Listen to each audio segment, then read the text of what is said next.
यह कहानी राजेश की है, जिसके साथ एक खौफनाक वाकया पेश आता है जब वह अपने हॉस्टल में अकेले एक रात रुकता है।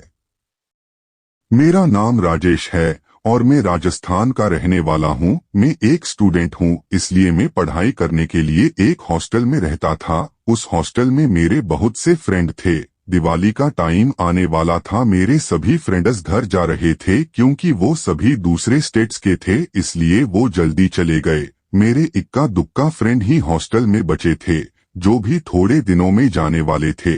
मेरा घर चुकी शहर के पास ही एक गांव में था और मैं बीमार भी पड़ गया था पहले, जिस कारण से मेरी बहुत सी स्टडी भी बर्बाद हो गई थी। तो मैंने हॉस्टल में ही रहने का निश्चय किया था ताकि मैं अपनी छूटी हुई स्टडी को पूरा कर सकूं। मेरे घर वालों ने भी मुझे मंजूरी दे दी वहीं रुकने की।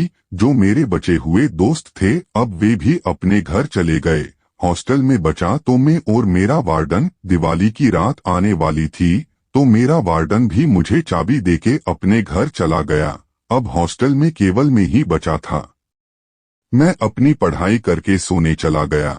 रात के करीब 2 बजे मेरी नींद खुली। मुझे किसी के फुसफुसाने की आवाज सुनाई दी, पर हॉस्टल में मेरे अलावा तो कोई भी नहीं था। तो ये आवाज कौन कर रहा था? मैं बहुत डर गया कि एक तो इस सुनसान हॉस्टल में मेरे अलावा कोई भी नहीं है, और ऊपर से आती हुई यह आवाज मेरे शरीर में कपकपी उठ गई और मैं कांपने लगा। उस वक्त मेरा चुप रहना ही सही था, क्योंकि बाहर कौन है यह मैं नहीं जानता था। मैंने रजाई अपने मुंह तक ओढ़ ली और सोने की कोशिश करने लगा कि तभी मेरे दरवाजे पर हल्की सी खटखटाने की आवाज आई। मारे डर के मेरे पसीने छूट रहे थे। आवाज थोड़ी देर तक हुए, फिर घोर चुप्पी छा गई। घोर सन्नाटा हो गया पूरे हॉस्टल में। पर उस समय मुझसे पूछो कि डर क्या होता है।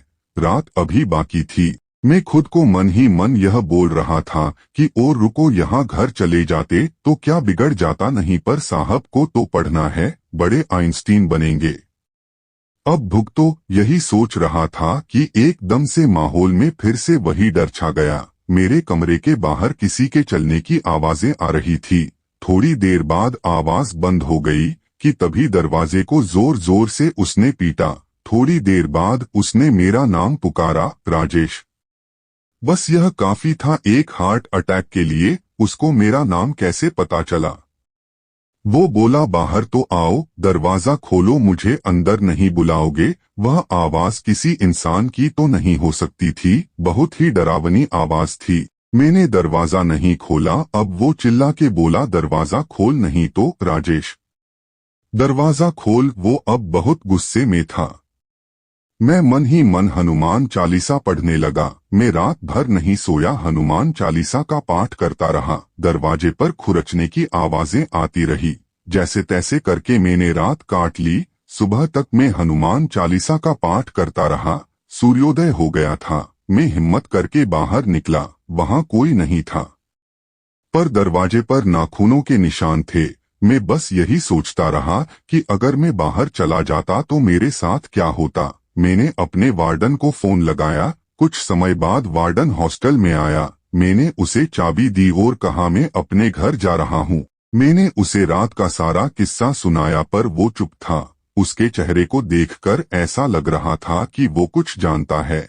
मैंने उसे वो निशान भी दिखाए, पर वो निशान जैसे कभी वहां थे ही नहीं। मैं आज तक उस भयानक रात को नहीं भूला। मैंने उस हॉस्टल को छोड़ दिया। मैं बच पाया क्योंकि मेरे साथ वीर हनुमान जी थे। वो कौन था, कहां से आया, मैं नहीं जानता।